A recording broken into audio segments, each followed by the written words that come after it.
A shocking letter has shocked Daystar. Rebecca and JW's shocking revelations regarding Joni Lamb have shocked many who thought they would never know these things. The letter makes everyone think about their ideas about loyalty, leadership, and the network's hidden side.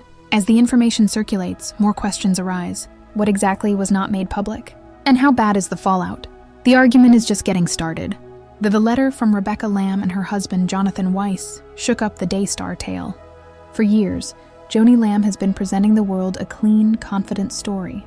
People may say that any charges were just misunderstandings, bad feelings, or personal grievances because only Jonathan and Susie had said anything bad about Pete. The story was well organized, comforting, and protected the ministry's reputation. The letter, on the other hand, made all the difference. This wasn't just talk or guesswork. A family member who had experienced troubling behavior firsthand wrote a very detailed report. JW's remarks captured the instances when Pete's behaviors with Jonathan and Susie's small girl went too far for any decent adult to ignore.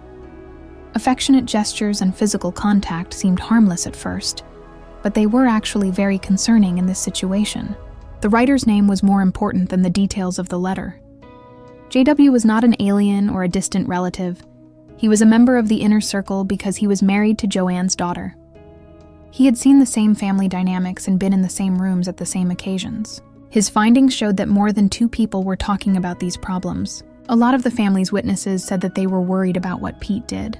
This completely refuted the story that there were only 2 accusers who were trying to get the claims thrown out.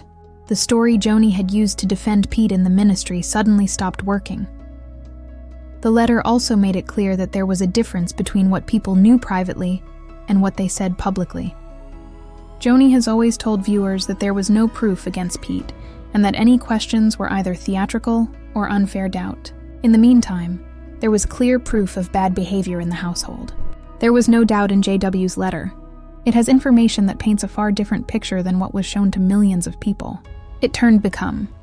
There is no doubt that the family's intimate life was kept secret to protect their public image, and that their anxieties stretched beyond Jonathan and Susie. The first crack in the facade was this: inconsistency. The difference between the well-polished public words and the documented private sentiments. It showed how weak and incomplete the united front Joni showed the public really was. The letter made it plain to the public that what had seemed like a simple, controlled story was actually one of stress, fear, and complicity that was kept from view. In one document, JW and Rebecca have made the facts clear. The truth was considerably more complicated than anyone had been told, and the version that everyone believed was only part of it. People thought the Lamb family was strong, and together during the charges against Pete. Joni Lamb had been putting on a united front for a long time, with her family showing commitment, faith, and trust. This picture was backed up by public statements, broadcasts, and interviews. Susie and Jonathan Lamb were the only ones who had brought up issues, and their complaints were treated as separate, private problems. On video, everything seemed neat, tidy, and reassuring. People that supported Daystar took the information at face value. They thought the charges were like a small wave in a calm pond, and that the family was one of them. But things were much harder behind closed doors. The public character was well-groomed, but things were very different in the household.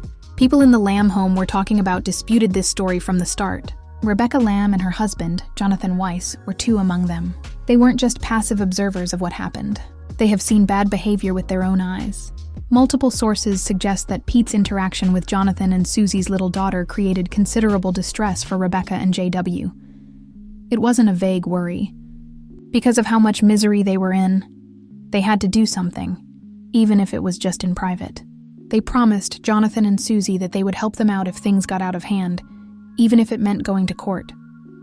This was not a normal act of kindness. It was a strong, unwavering promise of support from the family, which showed that the accusations were real and that more than just the 2 original accusers were taking them seriously. Even though they got a lot of support at first, Rebecca and JW slowly pulled away from the public limelight. We don't know why they didn't speak up, but the effect was big. The family that used to own a lot of it looked like Jonathan, and Susie were the only ones who were worried among the witnesses who were eager to talk. Their quiet allowed the official tale to go on without any problems. The story remained simple in the public eye, a family that is devoted and faithful, with 2 people who disagree, and a short interruption in the investigation. The idea of oneness was a big part of Daystar's advertising. Supporters felt better, the ministry's reputation stayed strong, and Joni Lamb earned a strong position to control how people see things. This retreat into silence was not neutral. On purpose, it made the look of unity stronger. Rebecca and JW were able to distance themselves from Joni's public comments by staying in the background. Because they weren't there, the account could suggest that any opposition to Pete was limited, restricted, or even unreasonable. The public was given a well-produced story that didn't show how complicated and stressful things were behind the scenes. In this case, silence became a powerful tool for persuasion. It wasn't just about avoiding conflict. In a high-stakes situation, it was about controlling the story, keeping credibility, and changing how others saw things. This quiet had far-reaching effects. Jonathan and Susie, the two who kept speaking up, were faced with scathing criticism. People said they were troublemakers who unfairly questioned the ministry and the family. They lost oppositions, pay, and help in the ministry. On the other hand, people like JW and Rebecca who stayed quiet kept their relationships, roles, and influence. It looked like staying quiet was the safest and smarter thing to do, but it came with a moral and emotional cost that outsiders couldn't perceive. Staying quiet put the ministry's and family's public image ahead of the truth, let bad behavior go unpunished, and let a story that didn't match reality go on.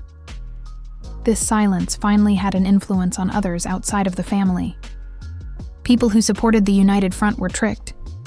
They were told that the claims were false, isolated, or not very serious. They didn't know that a number of family members had seen activities that were bad enough to raise concerns. Daystar and the family made it such that people were afraid to speak out because they were afraid of being punished and left alone. At the same time, they protected Pete and the ministry from criticism by making it look like everyone was on the same page. Instead of protecting, quiet became a weapon. Even if it made it harder for people to be held accountable and changed how people saw the institution, it protected it. The myth of the United Front also had an effect on the family's mental health. Some people who spoke up at first and then backed down may have felt torn, guilty, or stuck. They were trying to balance the public story they had helped make or defend with their duty to their family and their love for the ministry. The need to fit in and stay. They undoubtedly added to a silent conflict by keeping quiet and trying to keep up appearances. There was a subtle tension between what they knew to be true and what they let others see. This conflict shows how influence may change not just what people think, but also what they do and decide to do at work. The myth of a cohesive family also had a bigger impact. Daystar supporters who believed the public story were less inclined to look into comments, question leadership decisions, and were more likely to believe what people say. Anonymity made it easier to have control, which in turn made people feel more confident. It let the powerful decide what others knew and thought, and it pushed those who disagreed to the side. The story of a united front gained stronger when certain family members were willing to talk, but didn't. People who were close to the narrative stayed quiet, which made it stronger for people who weren't. This created a vicious cycle in which reality and perception slowly drifted apart. Ultimately, the United Front myth and the deliberate. The silence of important family members showed how dangerous it is for influence to change a story. What outside viewers saw as togetherness and loyalty was actually a carefully maintained illusion. The family's polished public image hid the truth of their home life, which included multiple witnesses to unpleasant behavior, internal conflict, and differing opinions. The space between what was said and what was understood is where trust starts to break down and the real narrative starts to come out. There was never a united front in the Daystar case. The act was kept going by using silence, power, and skillful manipulation of public opinion. And even now, the ramifications of that lie are still being felt. When the police briefly stopped looking into Pete's claims, the public's view of the situation was very different from what was really going on.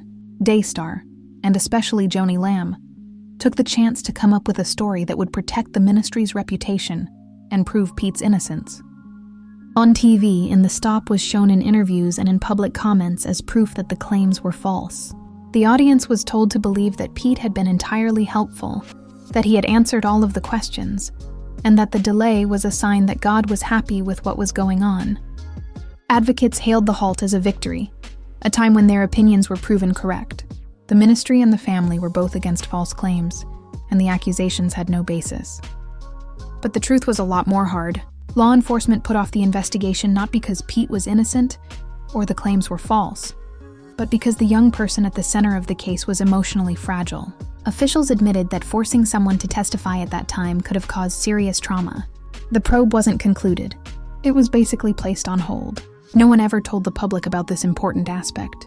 Daystar gave a version of events that fit its tale perfectly and left out the justification for the stop, which was the real reason for the stop: put off. Supporters didn't aware that the stop was procedural and not exonerative. A temporary procedural step was turned into a public confession of innocence by the subtle but successful spin. The way the stop was framed had an effect on public opinion.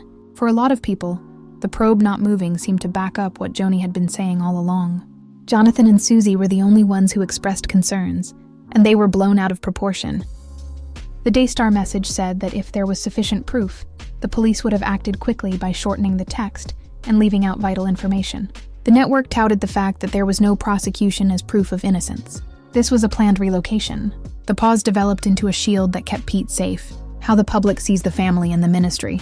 The framing, on the other hand, made those who had spoken up weaker. The media made Jonathan and Susie Lamb, the first people to accuse, look like troublemakers. Their voices are already. They were also ignored more since the stop in the investigation may be seen as confirmation that nothing improper had happened, even if it was hard to go against the family's story. People close to the situation, including JW and Rebecca Lamb, spoke up, but their concerns were either disregarded or repressed, leaving the public with a neat, reassuring story. This gave people a false sense of closure, even if the truth behind the scenes was still not known. The deliberate framing further demonstrated how influence can affect a story. Daystar used its power, reach, and reputation to change how millions of people saw the scenario. The network changed people's minds without having to deal with the facts by making the delay seem like proof. It was a planned action based on trust and authority. They didn't know the details of the process and had no reason to doubt the family they trusted. So they decided that if the ministry said Pete was cleared, he must be. This plan brings to light a bigger problem with how institutions regulate things and how they communicate with the public. When a powerful group is in charge of, viewers can even see procedural actions, like stopping an investigation, as proof of guilt. It kept the brand alive, made people less skeptical, and made them more devoted. But it also changed reality, making what people thought was happening different from what really happened. Daystar was able to affect people's opinions and avoid taking responsibility by keeping its story going for a long period because to this gap. But even though it was well planned, the delay couldn't keep the truth completely hidden forever. People started to ask why the inquiry was seen as a sign of innocence when the facts showed otherwise. As JW's letter and Rebecca Lamb's remarks began to circulate privately, they showed problems with the official explanation.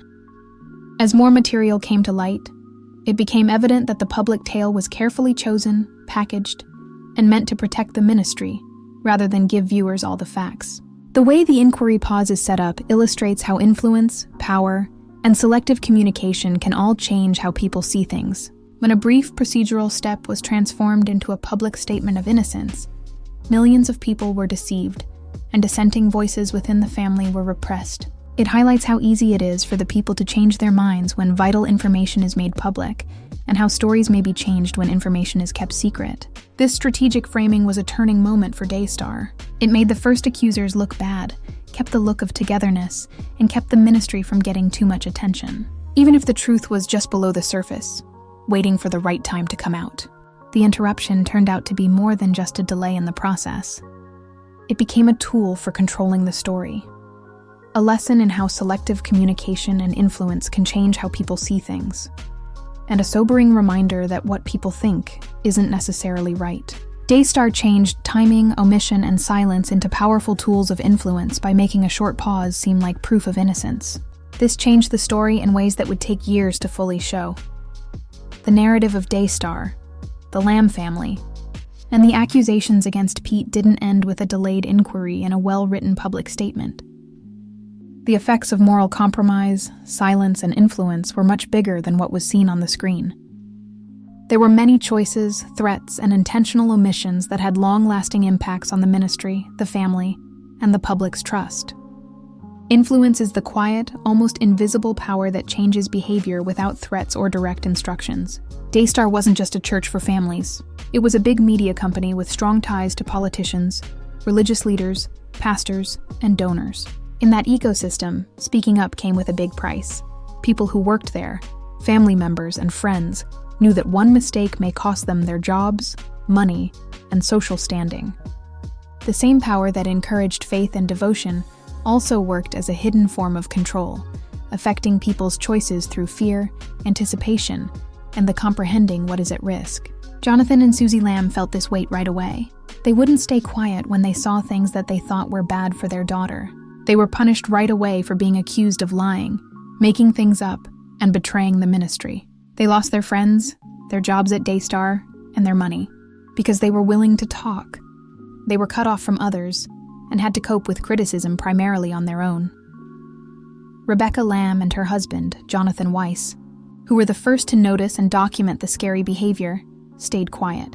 We still don't know why they were quiet, but the effect was clear. The official story could continue on without any problems. Insiders' chosen silence created a system in which telling the truth was risky, and staying quiet kept power and status. But staying quiet like that came with a moral cost.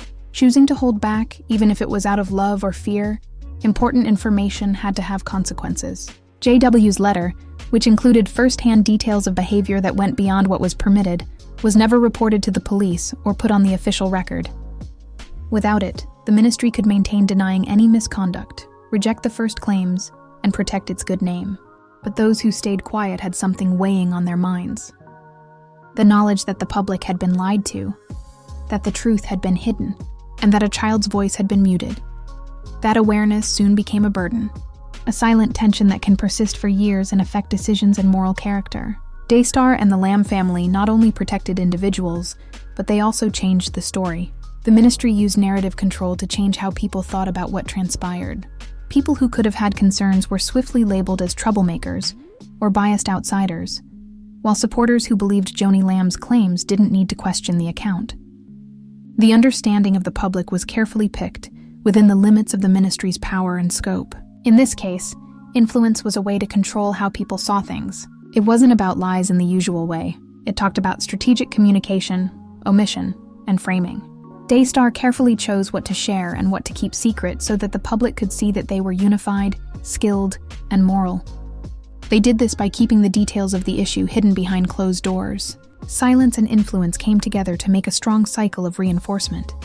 The public story got stronger as fewer people spoke up. The official story's acceptance made it harder for people who wanted to dent to speak up. People who thought about challenging the story concluded that speaking up meant putting everything on the line after seeing what happened to Jonathan and Susie. On the other side, silence let the ministry go on without any problems. Keeping in touch with donors.